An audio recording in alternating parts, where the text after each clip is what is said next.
Rainbow Six Siege in 2024 is filled with bugs and rats and slime and gross goop that's just like, it gets everywhere and it's really nasty. But there's some positives to it. In 2024, we are dealing with so many horrible things right off the bat. Abandonment penalties, disconnecting from matches. Oh my god. Cheaters consistently, be it on PC or console.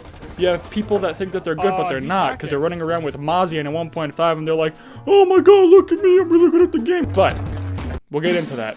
For right now, let's focus on the negatives. So the negatives with Tom Clancy's Rainbow Six Siege vary. Nice. People are exploiting the hell out of this game in 2024 at the worst. And I think now in my life, as I'm 22, I have been playing this game since day one. And I even took like a weird break between the release of Lion and Finka when they introduced those operators and they could self-heal throughout the round or have instant wall hacks. Thanks a lot, Ubisoft, you weirdos. Ew. Then I was like, let's give it some time and come back. Introducing Operation Heavy Metal. That's when your boy popped back in, and I mean I popped back in hard, okay, like hard. Like I got in there, and I was like, what the fuck is up, Kyle? And guess what? Kyle responded with, I'm gonna put you up against Grand Champs when you're only Copper 4, and I'm gonna ruin your entire fucking year. And I was like, okay, cool. And I mean, it is scary, or it was scary, until I got a little bit better at the game again. And I came back to Rainbow Six Siege rusty as hell. I barely knew how to control recoil. I forgot basic map knowledge. They revamped so many maps since the last time I was back. I felt old. Man, you're so old. Where's your wife? Go home to your family, dude. It blows my mind that I came back and I finally felt confident. I was like, wow, man, I'm getting better. I love my operators. I kind of like to play Blitz, but that's okay because I'm also a scumbag. Even once in a while, I go ahead and I play Thatcher for my team, for my boys, because I care about the team dynamics of the game. It's really rare, but I still do it. And then I got introduced to Zero, and I forgot that there have been so many DLC characters added to this game. I mean, new ops left and right, for defense and for offense. The ones on offense, you know, they're not as powerful as the ones on defense, but the ones on offense are still really annoying to verse. You have Yana with her scary clone hologram that is consistent drone knowledge that should be illegal. Why do you do us so poorly, Ubisoft? You scare me. I can't sleep at night. Stay out of my closet. You have Sense, who could drop weird roly-poly grenade things that spike up and give odd fog aspects to a gunfight, and it distorts your entire view and you have to wait for it to go away after like 15 seconds, which is totally not annoying at all. Brava, who could hack all of your equipment, stop running operators that have battery-powered shit because she could come in and destroy your entire afternoon. You have Ace, who's, you know, kind of like Thermite, just better because he's a distance ranged operator who could just chuck his entire fucking device at a wall and break into your OBJ in a mere second. You have Ram. All that Ram does is just, she throws down her little like buggy hex bug thing and it destroys the floor or device that's in front of it, or it rushes through walls. Hello, vertical gameplay in Siege. Where have you been all my life? I don't want you here ever again. Go away. I made a mistake. Scaredy cat. Yeah. But then you go over to defense, and now we're talking about the most overpowered shit in the game. And I mean that literally. I've noticed recently that everybody loves to be playing operators that have ACOG material or the 1.5 sight or anything to give them the upper hand, and I totally understand why. You're versing attackers who have 2.5 scopes. They're gonna probably hold angles on you. But do you guys remember back in the day when Jaeger used to spawn kill you with his ACOG and everyone would cry about it and complain and be like, oh my god, this isn't tactical, it's not Siege, oh my god. Yeah, well guess what, buddy? Now every other operator can do that to you. Like now, more than ever, I have to worry about being ran out on or spawn peeked on so many maps that I barely even know because I took such a long break from the game. But can we talk about every person who runs Warden who doesn't actually play Warden? What are you doing for your team? You do absolutely nothing. The amount of matches that I've been in with a grand champ that thinks that they're God because they're running Warden with a 1.5 is hilariously insane. Warden, as an operator, is a dude that has glasses, and when he turns them on, he could see through smoke, I believe, and he could be totally immune to flashbangs.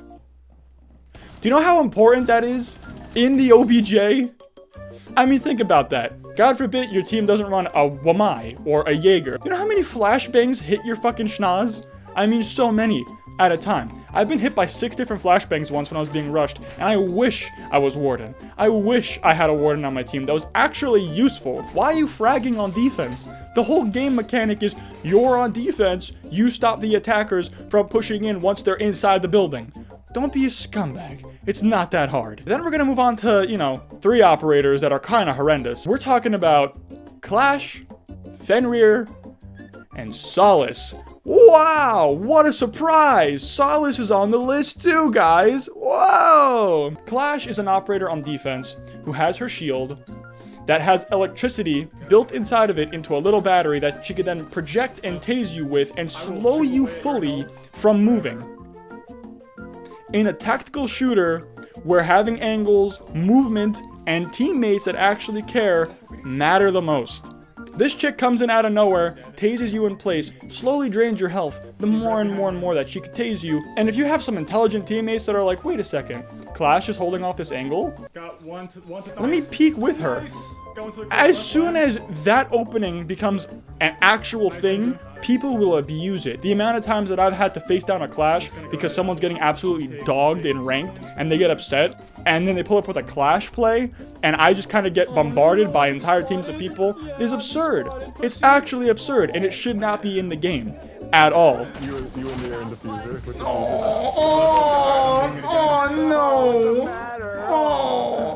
He's standing. Oh! Then on top of that, we have Fenrir. This dude, in my opinion, I mean, like, he's not really that bad, but he's still really annoying for new players, old people like me. It could be really annoying for people that have to get used to that operator, and I get it. All right, being pinged when you're smoked and you could barely see anything, it's just like a weird purple haze that kind of blinds you in like a circle around your operator when like you're trying to move. And I know that it's a lot, but in my mind, it's more or less bait material for certain things. Like, I have a cousin who plays Fenrir, and the amount of times that I've seen him go off with that character is insane. I mean, that operator is great for people that actually know how to use him. It's really fun for them. And he comes with an MP7. Why would you do that? And now, of course, the worst of all, you have Solis.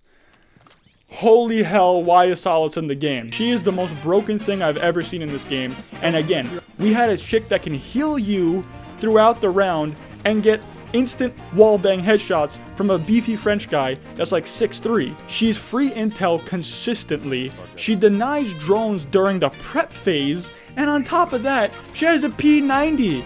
She has a P90 and she's a 2-speed, 2 armor. And people love to play her in the most dog shit way possible. I mean, period. They literally sit down in a corner and they turn on their scan and they look at you through the floor or they watch you from the inside out and they go, okay guys, now if we all run out together, this person's dead. Or they just sit floors above or floors below and they wait for you to plant the bomb. Because she can see the bomb icon, the diffuser icon on your operator if you're carrying it. And if you're any operator who has an electronic gadget, she can just see you through the entire map, throughout the entire game. Everyone plays this op and they think that they're so good at the game when all you're doing is having second-hand wall hacks. And it ruins the fundamentals of the game. It's just not fun. And it blows my mind that we're even at this point in Siege. Also, what blows my mind is that you haven't hit the like button yet. Please do that. I love you. Thank you. And then to top that all off, we have to talk about something, okay? The community. I don't understand what's wrong with these people. How is almost like everyone that I ever encounter Grand Champ? They're clearly using mouse and keyboard on a console platform. Why do people think that that's okay? You're not good. Stop ruining the game for people. Be better.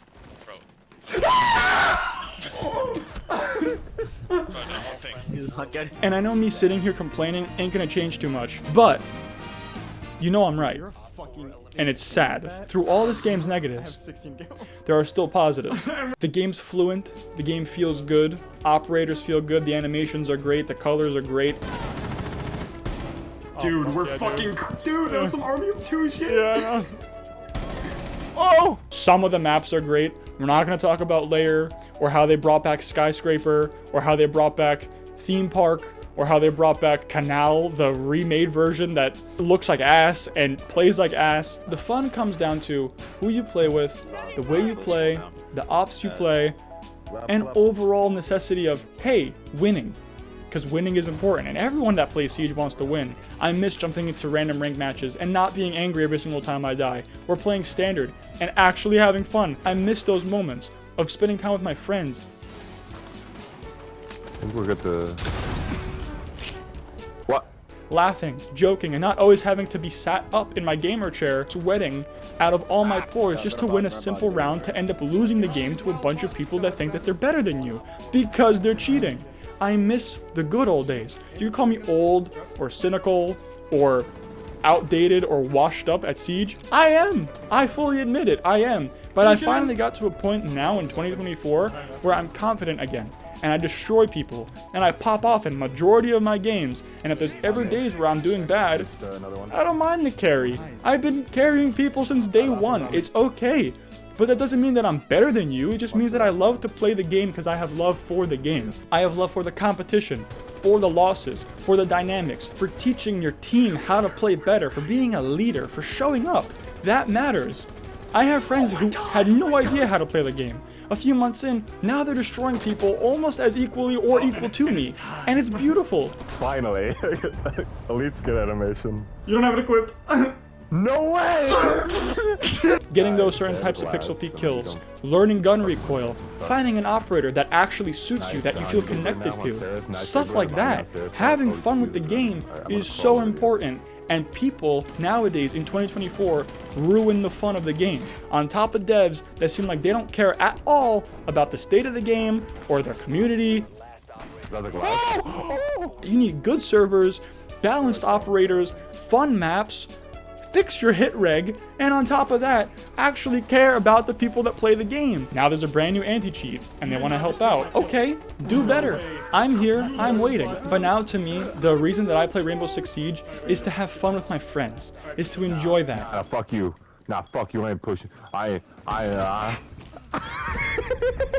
what happened, man? Is to take my mind off the stresses of the real world and to sink into something that I can feel, actually feel. The feeling of winning. That stress of the build-up and the dynamic of team play between people that you may or may not have been playing with for years. The people that you verse, that competition, that gritty feeling of actually, hey, maybe I can get better. Because versing good players is a great way to get better at Siege. But it's a learning. That's what's so satisfying and fun about this game. It's a learning. And now, after all these years, these characters and this feeling of permanence resonates with us. Because we look around and we're like, oh, hey, that's Thermite. That's Ash. I love these characters. I've been playing as them and with them for years. I love all these characters. Hey man, who's that weird guy with the gas mask? No, not Smoke. No, not Sledge. No, not Thatcher. But Mute.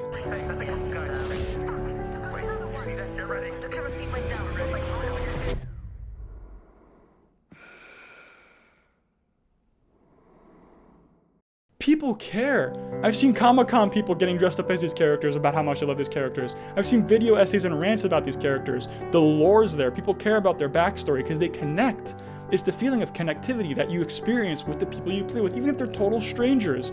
That good feeling of solo queuing and meeting up with a bunch of nice dudes or chicks or whomever just to play a few rounds of Siege to experience that connectivity is so important. But when you look at these operators, I don't just see operators. I see my friends. I see my family, the people that I spent so many years with. It's that comfort. Because to me, Rainbow Six Siege is everything. Now in 2024, with all the rats, and the bugs, and the slime, and the ooh, and the goo, all that stuff makes me scared for the future of Siege, even with the devs addressing the issues. Because people have been so conditioned to play the game, or play operators in a certain way that limits the fun had. God, I love this game. If only they could just do better, and maybe you can too. Good luck in your next ranked match. Oh, hey Blitz, what's up, man? Oh my God. Oh wow. Is there something behind me? I don't know. Alright, I'm gonna go get healed by a doc who's roaming. Only could buck the hatch.